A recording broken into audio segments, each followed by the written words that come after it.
Good morning, good afternoon, good evening, wherever in the world you might be. I am Nicole BC, and you know everything.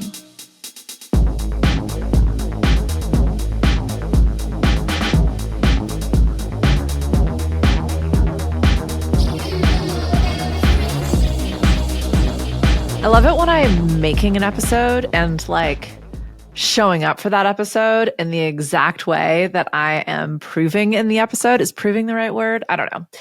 Today, we're going to talk about going all in. And you might notice if you're watching, things look a little different. It's so funny. I've been continually tweaking this sort of podcast. Glasses and lighting is hard. The aspects, the two cameras, it's something I'm continually tweaking because I am going all in. This is one of my favorite creative practices. Thank you for indulging me. And it's just not where I want it to be. And it's taken me so long to even have the balls to engage in my own content. I did an episode on perfectionism. You can listen to that if you want a little more information on that. But this is the other half to that, right? Going all in on something is terrifying. And I've talked and I've shared this story a lot, so I won't get too into it in this episode. Hopefully I'll have some other super fun story times for you. But when you kind of half-ass something or you're showing up subpar for all sorts of external circumstances, AKA excuses, it takes the pressure off, right? You're well, at least I'm getting it done. At least I'm showing up. It's the best I can do in the moment. And that's totally okay. And what if it could be better? What if you actually spend the time and energy to make it the best that you possibly can? It might still suck. And that is so much worse and so much more painful than getting a half-ass result from a half-ass effort. Someone called me out on this a few years ago, and I can't remember the specific scenario, but this was a seasoned entrepreneur talking to a seasoned entrepreneur. And this would have been before I bought my property and made the move here. And I think I was looking for my next project, or perhaps the existing project. I spent about a year on a development project in Denver, got all of the investors together, got all of the architecture and design and build and businesses. It was 90% there. And then the economy started to shit itself and banking kind of changed. And one of our investors was sort of denied the accreditation that they needed to get involved in the project. And within a couple of weeks, the whole, 12, 14 months worth of work, let alone sort of trust and loyalty from different business partners, completely dissolved, right? And so I have a feeling it was right around then that I was having this conversation. And the entrepreneur said to me, Nicole, you know how to roll with the punches. You're actually pretty good at failure, but have you ever stuck anything out so seriously that it truly succeeded? And I was like, oh, damn, bitch. You just called me the fuck out. I'd like to have said yes, but in my heart of hearts, I knew it was a no. I have a million different projects. I'm continually accused of being busy. And what that has always allowed me is the fallback, right? The other options in case one thing doesn't go the way that I want. And I didn't know that. That was a very subconscious structural support I had built into my entrepreneurial endeavors over the last 25 years. And I mean, you've heard me brag about it, if you will, all of the time. I've always had a million different things going on. And I used the way that my brain works and my multi-passionate, multi-hyphenate skill set to sort of defend that. And it means nothing's ever getting my full attention and nothing is getting my all in. And what I realized in that moment was it's because I'm terrified of failing. And when I have something to fall back on, or when I can only give something 70% because I've got 3 other things happening that are only getting 10%, then of course it's going to be what it's going to be. And I'm just doing the best that I can with what I have in that moment. And sure, that is respectful. And I'm not criticizing the way that I approached it, and it taught me a lot. But the last 6 months, I have really simplified. And sure, I might have been forced to do that, but it's helped me really tune into the fear around going all in. And it's interesting because I often look at the colloquialisms different cultures have. When I first moved to Australia, like I hadn't ever heard passing the buck or tall poppy syndrome. If feel free to look those up. I'm not going to get into that because otherwise I'll just go into story time and y'all know what that's like. But what those two phrases taught me is that when something habitually happens within a community, we'll have this saying about it, right? And the reason that I'm not familiar with those two sayings is because no one ever acted like that around me before. No one ever criticized success or didn't take responsibility. I didn't participate in circles like that. Going all in, go hard or go home.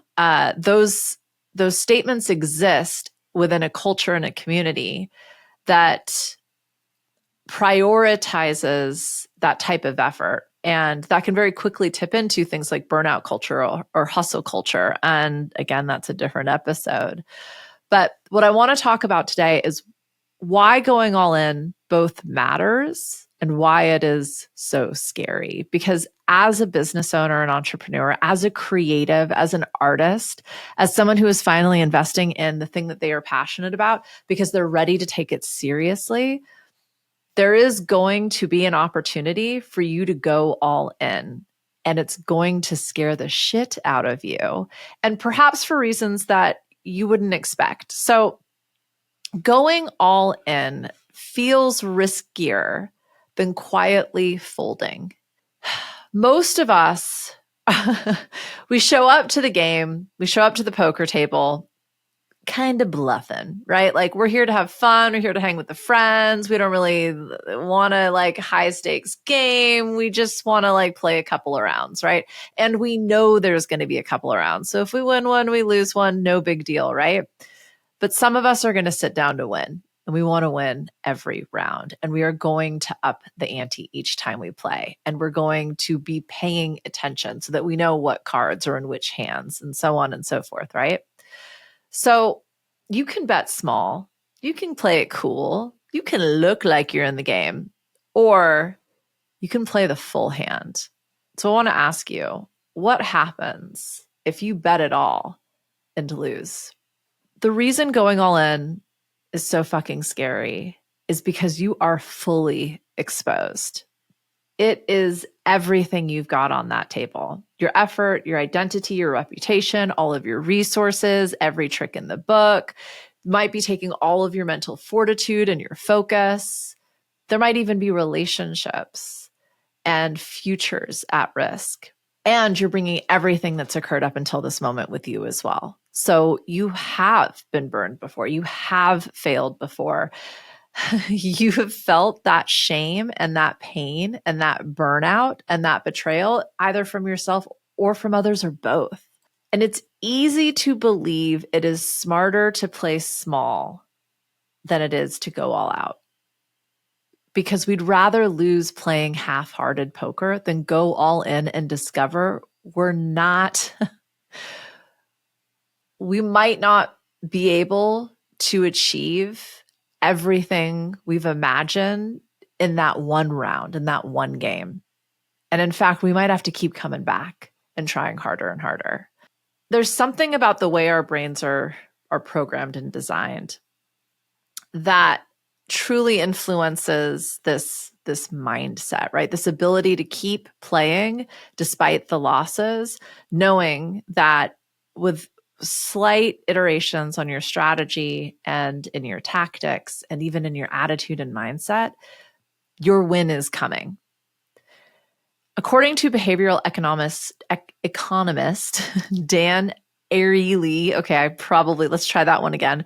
Behavioral economist Dan Ariely, people prefer predictable failure over uncertain success. It's not rational, it's protective.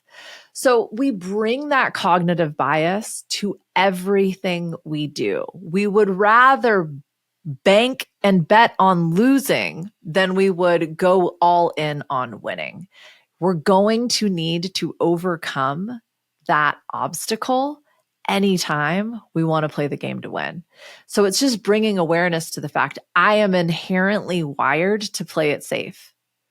How am I going to reprogram to bring in a little bit of risk and up the ante to push myself to win.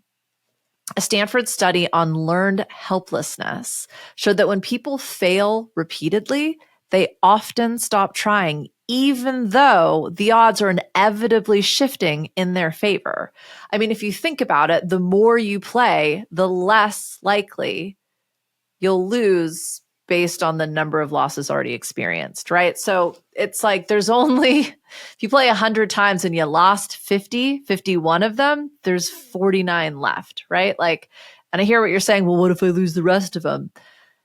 At some point, the odds shift and a win is on its way. And I'm not going to tell you exactly when that's going to happen. And believe me, you, my friend, I know what it's like to have gotten several losses in a row. And what I do know is that if you stay in the game, you will inevitably win. Dr. Brene Brown calls it foreboding joy. When we've been hurt before, we preemptively numb ourselves against the risk of hope. We fold before we even see the turn card because we don't trust ourselves to handle the loss. And this, my friend, is a game of trust. It is a game of play. It is a game of strategy. And so when we only give 60%, it's not because we're uncommitted.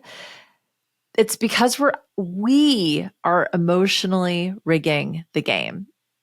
If I don't give it up my all, I can't be devastated if I lose. That's a coping mechanism. That's this desire for control and certainty we know doesn't exist. That's self-protection dressed up as strategy. I think I mentioned at the beginning, I'm going to be moving. Maybe I didn't. I've recorded this a few different times, but in trying to rent this property, I don't have a normal life. We all know that. I don't have a fucking paycheck and a pay stub. I don't pay myself a salary out of my businesses. That's a whole different tax strategy that, quite frankly, you don't need to know. The point being, when you fill out these applications for these very stock standard life things, they really want you to show up like a straighty 180, salaried suburbanite, none of which I have ever been. It's so interesting to me, especially right now where there are massive layoffs occurring all over the United States, that someone is acting like a pay stub from some corporate job I might have would give them security that I'll pay my rent. Like perhaps my assets and investment portfolio might give them that security, or the knowing that I am a multiple property owner and landlord and have multiple rents coming in from a variety of different parties. Like I've been playing this game longer than you have, dear landlord, but there are these inherent desires for a promise that everything is going to be okay. And we look to these externalized pieces of evidence that are absolutely as illusionary as like these empty promises that contracts and systems can hold for us. And at the end of the day, all you need to do is make sure that that person has access to enough to ensure that they're going to pay. And it's kind of a trust fall exercise, right? So, this person just kept asking me for a salary. And I was like, I can show you that I have enough money to pay the next 12 months worth of rent if that's like gonna make you feel better about things. And it did. So the point being that the safest bet is always and forever going to be on yourself. And when you go all in, you give yourself the confidence and the know-how to fucking win. You would rather know you're going to lose, that certainty, right? Than hope to win, but feel the sting of a loss.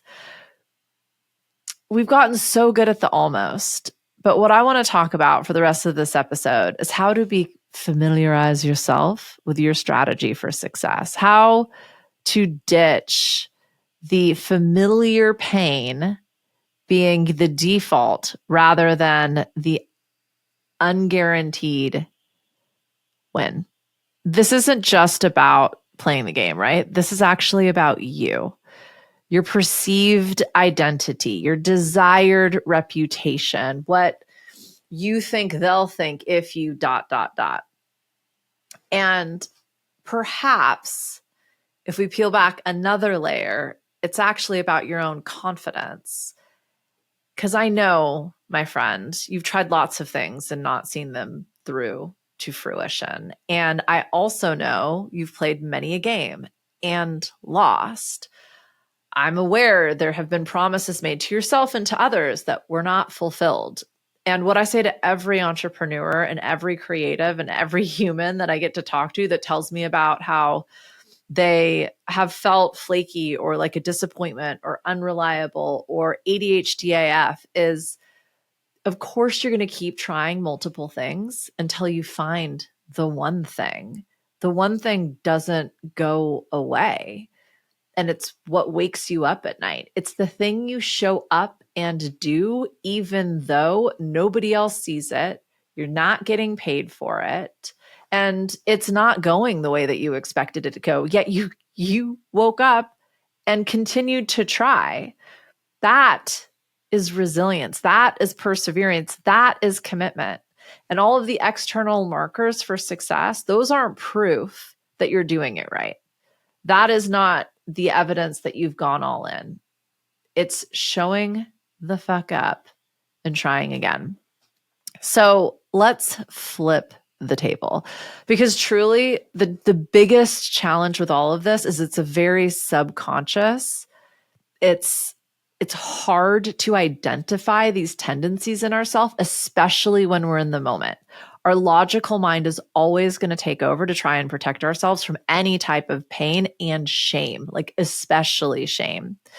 So how can you approach this? Firstly, try just microdosing the risk. If you're someone who has just experienced a big fucking loss or perhaps a very public shaming, ratchet down the next move. Don't bet it all on black next, right? Like just start with one clear, all in bet, but like it's not every chip you've got on the table, right? Like you can put one chip in and give it your all. Play that game like it is the last, knowing there will be many more rounds here. And if you have to go home tonight, you can wake up the next day and keep playing. So hopefully you're like tuning into the nuance with that. This is about training your body and your mind that showing up fully doesn't always equal total devastation. So it's like at the gym. What they'll talk about in training and weight training specifically is you want to like go to 80%, meaning you have 2 reps left in you, but like it would be hard to finish the full set. Only you are going to know what that feels like. It's like I have one solid draft left in me, and then I'm going to have to table this. Yesterday, I had a meeting and I got some really bad news right beforehand. And I was like, I can show up for this meeting. I can get it done. And I'm not going to be at 80%. I was probably going to be at about a 65, 70. I knew like I'd push that number up in the meeting, but this is a new relationship. It was meant to be a real creative mastermind or like meeting of the minds. And I wanted to bring it. And I felt like, you know what? I am going to be very honest. I literally canceled the minute the meeting was supposed to start. And I just said very succinctly, hey, just got thrown a curveball. I would like to show up playing my best. Can we reschedule? And I was concerned because it took me 3 weeks to get on this person's calendar in the first place. Also, we all have judgments and old programming around last minute cancellations and what that means. But most importantly, I wanted to like impress this person, right? I was very concerned about my reputation. With awareness around all of that, I was able to succinctly and cleanly show up and actually give it my all, which was be vulnerable and honest. And we were able to reschedule within a matter of days. And actually what they said was that there was another conversation that they were in and they would like to finish that to make sure they were bringing their A game to the table. So it worked out really well. It taught me, I don't need to lie. I would have made up an excuse beforehand. I don't need to push myself into a situation for the sake of performance. And in fact, everything probably worked out a heck of a lot better. And I probably built a little bit of trust and rapport with this person as well. So secondly, build a failure ritual. Make losing part of the game. I talk a lot about this in design theory.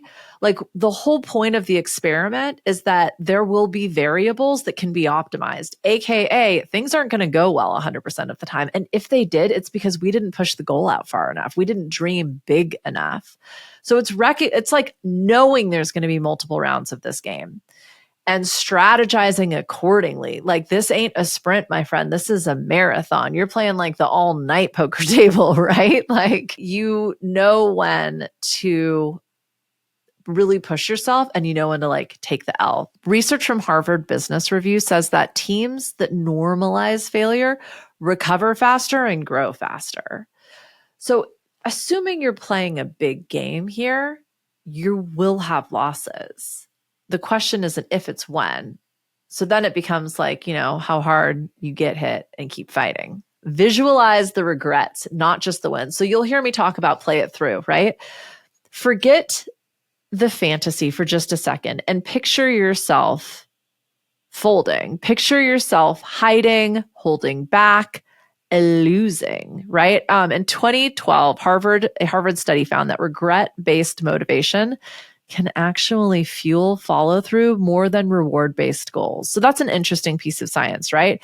It's saying that like we're actually more motivated by the fear of losing than we are the hope of winning. And I think that kind of goes back to the other science that I've quoted in here today. But here's how I apply this in the day-to-day, especially with my clients, because so many of us are keyed towards positivity, right? Like we want to be optimists. We want to get high on that dopamine. We want to ignore the skeletons in the closet. But my friend, all of those fears, all of those gremlins, all of those past L's and the pains and shames, they're there. They're distracting you and draining your energy around the edges. That's that level 1, 2 that is impacting you. That is the half-assery, my friend. So absolutely shine a light on those shadows and those skeletons and bring them out into the game. Like sit them at the table with you. When I play through my worst case scenario, most of the time I'm like, actually, that ain't that bad. And that's been part of my problem, right? Is I'm like, I can half-ass this because like if I lose, I'm still pretty okay. I've still got all this other stuff going on. In fact, like my backup plan feels pretty cool. But what happens if I go, okay, yeah, and those are now all off the table. They are no longer invited to sit at the table. And it's just me. And I don't have the contingency plans. I don't have the risk analysis. It absolutely affects the way that I play because now I'm scared. So again, when you recognize the energy that is there, the fear, the avoidance, the default tendencies, it gives you the opportunity to acknowledge and therefore adapt your strategy accordingly, process those potentials, and then release them from your frame of reference. That is how you I don't want to say like manifest those realities, but if they're distracting you, they're impacting your ability to show up fully. So give it your attention. And once you feel like those distractions have truly taken a back seat, they're no longer reading the map. They're listening to their own fucking headphones, pleasantly looking out the window while you keep driving full speed ahead.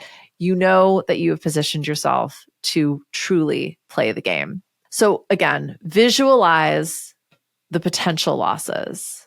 That will then enable you to live out the strategy to win. Let your inner critic do the analysis. The voice screaming, "Don't do it," isn't the enemy. It's your security chief. Let it run risk reports, not run the company. This is exactly what I'm talking about. And I've shared this before. Elizabeth Gilbert did a delightful thing on fear, just in general. But something I also talk about a lot is that the more you grow, the bigger you play, the more impactful the game is going to be. The higher level of skill it's going to take, the bigger the players are going to be, the more reputation is on the table. So my friend, this doesn't get easier. In fact, it gets more intimidating. And so what happens with these risk analyses, with actually listening to that inner critic and bringing awareness to the checklist of things that could potentially go wrong, is you are able to address them in advance. That is actually part of your strategy. And at some point we have to go, okay, I have done my due diligence here. I have run the risk analysis. I do have the 10% budget cushion. It's not what we call it, but that's going to play for the now. And yeah, I've done as much as I can do in this moment. I'm ready to show the fuck up. Let's go. So lastly, practice playing without guarantees. High performers aren't better at winning. They're just better at tolerating the unknown. Let me repeat that. High performers aren't better at winning. They are just better at tolerating the unknown. I remember one of my friends was an Olympic level like ski jumper, the ones that like go down that big like whoop and then do all of the flips and land. They weren't like born wanting to make 25-foot upside down, inside out jumps, right? Like they had to train themselves to do that. But somewhere along the line, their brain doesn't freak the fuck out when they're upside down in the air with skis on their feet. My brain freaks the fuck out when I'm upside down and there's a snowboard on my feet. Like, and I just immediately like spaz out. Practicing that uncertainty is the subconscious and conscious key to winning. Because it's in those moments when we take a big L and we go, this is just a part of the game. I don't know how I'm going to win yet, but the only way I lose is if I walk away now. I'm going to step up and play again and go all in, recognizing I just took a big hit and I am going to give it another go. You weren't made to sit at the table playing defense. You weren't born to bluff your way through business or life. You were built to bet on you, to bet big, and to bet on winning, my friend. And this isn't about playing it safe or playing it small, because in fact, those are strategies that actually do cost way, way, way too much. Playing to win means you are compounding your investments. And over time, the rewards will be exponentially increased. So I say, push all your chips in. Go all in, play the damn hand, because your power isn't actually about winning.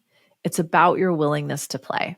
Let's build a life where almost isn't even on the table. And we stop playing small because we're just here to play, right? So let's have some fun, my friend. That was an interesting one.